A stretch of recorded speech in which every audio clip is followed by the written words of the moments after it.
Muy bien, hola, ¿cómo están? Estamos de vuelta nuevamente en este nuevo capítulo de Carajillo. Les doy la bienvenida, soy Ulises Oyarzún, les estoy enviando mis señales circunvirúmbicas desde acá, de la linda ciudad de Guadalajara, Jalisco. Y espero que se queden, por favor, quédense atentos a esto que viene a continuación. Voy a hablar sobre el don de hablar en lenguas. Mire, mish, mish. Muy bien, nos vemos en un segundo.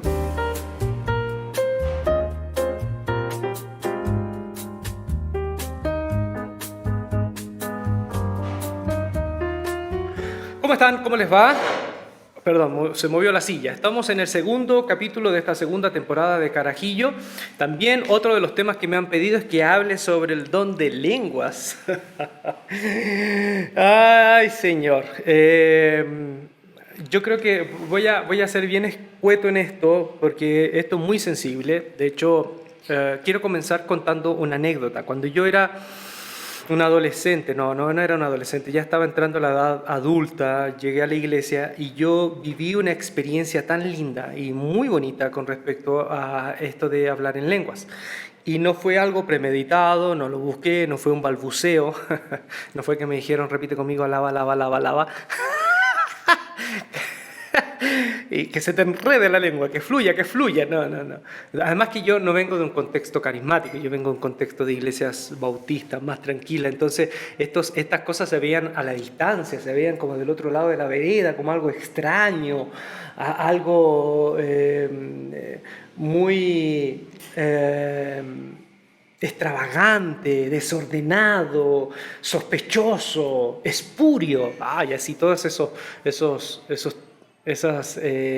términos. Y yo lo viví. Recuerdo que estábamos en una reunión en una casa muy modesta. Yo estaba comenzando a estudiar en la facultad y se acerca un señor de una iglesia, un predicador.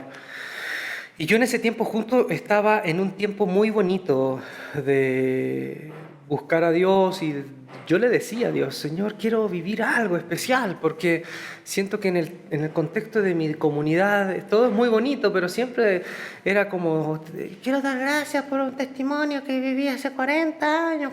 Entonces era así como historias de Jurassic Park, del Cretácico, de la vida de esa iglesia. Y como que no pasaban cosas en el presente, menos aún cosas como de pronto que uno leyera en el libro de Hechos, que, no sé, una persona oraba por alguien y se sanaba, que había una persona que se levantaba y decía, Dios pone esto en mi corazón, o hablar en lengua. Siempre se veía eso como parte de las sectas, ¿no? Estas sectas carismáticas, que no se apegan al texto bíblico porque... Perdón, le pegué al micrófono, porque estos dones ya no existen, esos dones fueron antes del término de las escrituras, del contenido del Nuevo Testamento. Y bueno, y yo lo viví. Entonces puedo decir que tengo una experiencia en carne propia hace años atrás de haber vivido este fenómeno. Fue en un momento de mucha emotividad, fue en un momento de mucho sentir.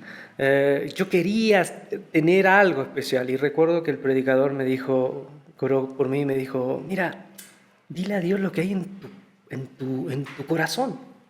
No necesitas hacer una oración estructurada.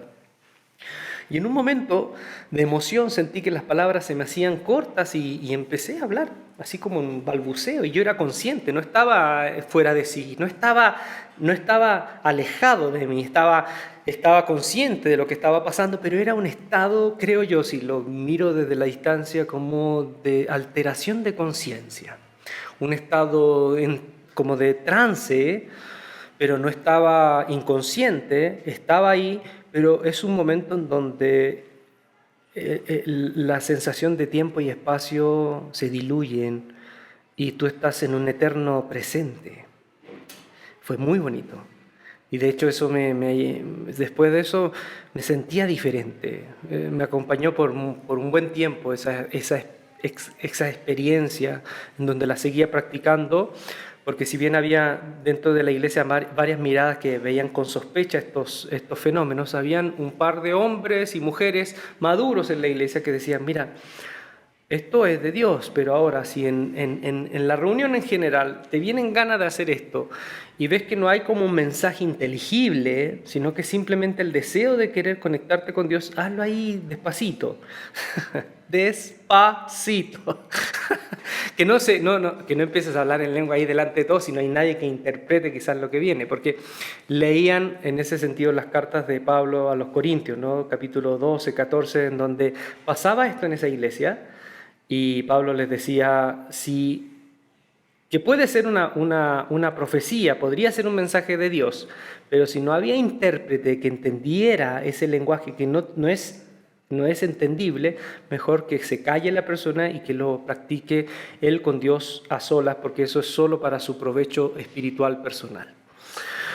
¿Me ayudó? Sí. ¿Me sentí de una manera especial? Sí. ¿Sentí una cercanía con Dios especial? Sí. Desde ese tiempo recuerdo que también se manifestó como un hambre de leer la Biblia, de entenderla, de entregarle mi vida a Dios. Sí, fue positivo. En todo sentido fue positivo.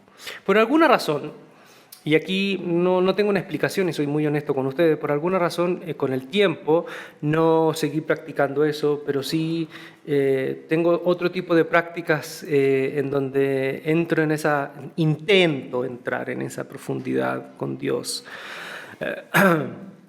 Pero no he vuelto a tener eso. Pero queda en mí como una experiencia maravillosa, muy bonita, muy significativa y que asentó ciertas bases para seguir adelante en mi fe. Bien, ahora vamos a mirar esto de una manera más imparcial. El fenómeno de la glosolalia, ¿sí?, que así se llama técnicamente, glosolalia, se ha identificado como una práctica en diferentes comunidades religiosas, no solo los cristianos. Comunidades antiguas, tribales, por ejemplo en Delfos, en Grecia, antes de que hubiesen cristianos en Corinto, en Delfos, ya se experimentaba esto de la glosolalia, cuando iban a buscar una profecía y salían las mujeres, las chicas pitonisas, muchas de ellas con su mente desvariada y hablaban palabras y gestos y glosolalia, hablaban un lenguaje ininteligible, venía detrás una profecía. Que de hecho dicen que en Delfos en realidad no era como una profecía, era como que era una cosa que no entendías y tú le dabas el significado que tú encontrabas. Bueno, Delfos había en los cultos a Dionisio, en África, incluso en el chamanismo precolombino, en la macumba, en otras prácticas. O sea, la glosolalia como tal, como experiencia, como fenómeno, es compartido por diferentes grupos espirituales que viven una espiritualidad intensa. En Grecia, o en Asia Menor, en el lugar de Corinto y esas iglesias donde Pablo funda, la mayoría de los cultos mistéricos como el culto a Orfeo, el culto a Mitras y otros cultos que practicaban esta glosolalia antes de que hubiesen cristianos, eran liderados por mujeres y tenían mucha fuerza, sobre todo en las capas más bajas de la sociedad. Roma tenía un culto imperial. Los ciudadanos respetados de Roma tenían sus dioses familiares. De ahí bajaban ciertos estratos, estaba el culto también al emperador que se celebraba en toda Asia Menor, con la quema de incienso, con los festivales, estaban los festivales a los dioses clásicos, ¿no? Como las bacanales, los festivales también a Afrodita, las Saturnalias. Bueno, en fin, había muchos festivales. Pero habían cultos que eran los cultos mistéricos, que era una suerte de crítica a los que tenían mucho, porque la mayoría de esos cultos mistéricos eran de gente muy humilde, en donde entre ellos se manifestaban los dioses y ellos tenían ciertas jerarquías dentro de esa comunidad, en donde obviamente esas personas fuera no tenían ningún tipo de, entre comillas, importancia para la comunidad. No eran personas de renombre, no eran personas de relevancia, pero en los cultos mistéricos hacia adentro ellos vivían ciertos encuentros con las divinidades que de alguna manera, no sé, pues les daba como cierta importancia. Por eso apelaban a un despojo total en esta vida y a la salvación fuera de este mundo, porque este mundo obviamente no les deparaba nada. La mayoría eran esclavos, gente muy pobre. Entonces, ese era el fenómeno de los cultos mistéricos. Y en Corinto, cuando Pablo llega, lo que tenemos el registro de la carta a los Corintios, la primera carta, es que había gente de la iglesia que vivía esas experiencias de la glosolalia, pero dentro de la iglesia, y se interpretaba que eso venía y provenía del Espíritu de Dios. Reitero, muchos de ellos conocían este fenómeno fuera de la iglesia antes de ser cristianos y también lo interpretaban como un fenómeno de los dioses. Y ahora lo interpretan algunos como un fenómeno que es del Espíritu de Dios. No tenemos más información, lo único que tenemos es que Pablo no niega estas experiencias, no las niega, no las ataca como tal, lo único que ataca es el desorden, pero no ataca esta experiencia. Y Pablo incluso dice, o le sigue el juego diciendo, bueno, que era la lengua de los ángeles, porque muchos estudiosos concuerdan de que los que vivían esta experiencia de glosolalias decían que era el idioma de los ángeles. Entonces Pablo, llevándoles un poco la idea, dice, bueno, ¿se acuerdan del 1 Corintios 13? Hablaré yo lenguas angélicas y humanas, pero si no tengo amor no vale nada. Entonces, Pablo no se ve atacando el fenómeno, se ve atacando o se ve en realidad ordenando el desorden. Ahora, no sabemos, no tenemos más información. Pablo acepta este fenómeno, no lo ataca. Posiblemente es un fenómeno que se vive desordenadamente porque afuera, antes de que conocieran a Cristo, se vivía desordenadamente y era liderado exclusivamente por mujeres y posiblemente varias mujeres querían seguir como en la misma línea. Y aquí este rabino, que obviamente se ha abierto a la fe, aún sigue con mucha idea farisea, porque él mismo se considera que era fariseo, trata de ordenar y plantar cierta jerarquía ahí. Entonces, no tenemos más información, eso era una realidad en la iglesia, Pablo no ataca el fenómeno, pero sí trata de ordenarlo. Ahora, la glosolalia es diferente a la xenoglosia. La glosolalia son lenguas inteligibles, son diferentes a lo que es la xenoglosia. La xenoglosia es hablar un idioma conocido sin haberlo aprendido. Lo de Corinto, lo que leemos en la carta de Corinto era glosolalia, era un idioma inteligible. No era un idioma de acuerdo a un dialecto terreno, no, era inteligible. Eran balbuceos, palabras inconexas. Pero en el libro de Hechos, capítulo 2, es otro fenómeno. Ahí ya estamos hablando de xenoglosia. O sea, están hablando de dialectos conocidos, sin estudiarlos. Ahora, todos sabemos que cuando lee una de esas cartas, ¿no?, los Corintios, que es donde más se habla de ese tema, habían divisiones. Una de las divisiones era porque este grupo de los espirituales que vivían estas manifestaciones se pensaban y se sentían mejores o en un más alto sentido de espiritualidad que los otros. Por eso Pablo no pone el don de lengua como el más importante. ¿Se dan cuenta cuando uno lo lee? No lo pone como el más importante porque entiende que había ya un grupo que se sentía sumamente importante por tenerlo. Ni tampoco lo pone como una experiencia para todos, ¿no? Para todos, para nada. Ahora, dejemos ahí un poco a Pablo. Y ahora vamos a algunos estudios. Curiosamente, hay algunos estudios psiquiátricos sobre el fenómeno de la glosolalia. Por ejemplo, en la Universidad de Pensilvania, psiquiatras americanos, incluso en un centro médico luterano, junto con la universidad, llegaron a tratar de entender qué pasaba en el cerebro cuando una persona habla en lenguas o tiene esa experiencia de la glosolalia. Y esto es interesante.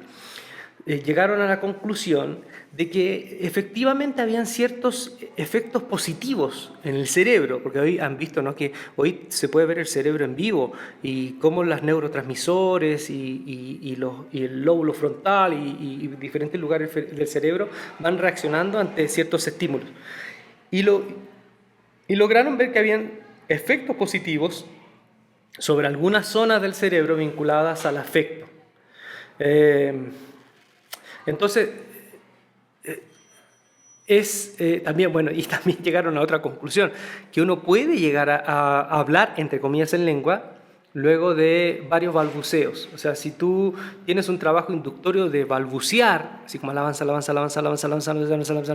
tú puedes llegar a ciertas palabras y entre comillas, a establecer un momento de hablar sin hablar. ¿Me entiendes? Ahora, dejando un poco eso, ¿por qué yo creo que esta manifestación de hablar en lenguas se ha enraizado muy fuerte en muchas de nuestras experiencias en iglesias pentecostales, carismáticas en Latinoamérica? Y tiene una explicación sociológica. Aquí hay una explicación sociológica. En Latinoamérica, a principios del siglo XX, cuando llegan muchos misioneros de Estados Unidos a evangelizar y de Europa, el impacto de estos movimientos cristianos, en estos revivals, en estos avivamientos, fue una explosión en diferentes países, llega a las zonas más pobres y el resultado es que, por un lado, en ese contexto, las iglesias católicas, y hay estudios sobre eso, en las iglesias católicas finales de 1800 en nuestro continente se preocupaban casi de las oligarquías. Las iglesias reformadas o protestantes que recién estaban llegando a Europa casi estaban teniendo llegada a esa incipiente burguesía, y los pobres fueron impactados fuertemente por los movimientos carismáticos pentecostales. Entonces, desde un acercamiento sociológico, para una persona muy humilde, hablar en lenguas les daba dignidad. Reitero, en ese contexto de iglesias, donde comenzó fuertemente en Latinoamérica las experiencias, se retoma esta experiencia de hablar en lengua, era tan importante para muchos hablar en lengua porque les daba dignidad, sobre todo en esos contextos de comunidades pobres, marginales. Porque imagínense personas pobres, muy pobres, que nunca hubiesen tenido la oportunidad de tener acceso a los grandes de la sociedad, que a lo mejor con suerte hubiesen tenido una entrevista con el dueño de la empresa, ir el domingo, levantar las manos y empezar a hablar en lenguas. Para ellos era hablar con Dios. Y no solo eso, hablar con Dios, sino Dios hablando a través de mí. Entonces para ellos, yo creo que hay ese factor sociológico, era un honor mucho más alto que cualquier título nobiliario ser escogido por la divinidad, para hablar con la divinidad, y no solamente hablar, sino ser portador de su mensaje y su interlocutor. Entonces, más allá de las observaciones, las críticas, las miradas, yo le tengo mucho respeto porque creo que con todo lo dicho, Dios sigue siendo un misterio. Y al final creo que si toda experiencia espiritual te empuja a acercarte más a Él y acercarte más en amor al prójimo, ¿cómo me vas a decir que no es de Dios? Que tengan un lindo día. Nos vemos en el próximo capítulo.